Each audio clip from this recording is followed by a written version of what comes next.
అమ్మాయి స్వచ్ఛందంగా ప్రాపర్టీని వద్దనుకొని ఒక పేపర్ మీద సంతకం పెట్టిన సందర్భాల్లో, అంటే ఎలా చెప్తాను ఎగ్జామ్ చూడండి.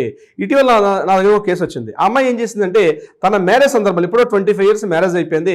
ఆ మ్యారేజ్ సందర్భంలో ఆమె ఏం చేసిందంటే ఇక నాకు మా నాన్నగారి దగ్గర నుంచి నాకు ఏ ప్రాపర్టీ నేను తీసుకోను అని చెప్పి ఒక పేపర్ రాసిచ్చేసి వాళ్ళ అన్నలకి ఇచ్చేసింది ఆ యొక్క సంతకం పెట్టి. ఎందుకు?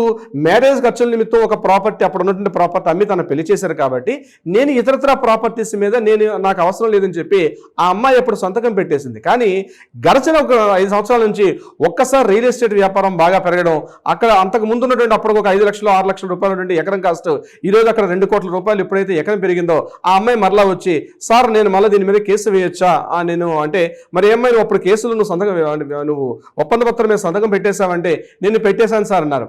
సో అటువంటి సందర్భాల్లో అంటే ఒక పేపర్ రాసేసి నాకు ప్రాపర్టీ వద్దని చెప్పి ఏదైనా సందర్భాల్లో రాసేసి వాళ్ళకి ఇస్తే ఆ పేపర్ కూడా చెల్లుబడి అవుతుంది. అటువంటి సందర్భాల్లో కూడా ఈ ప్రాపర్టీని క్లెయిమ్ చేసుకునే అవకాశం లేదు.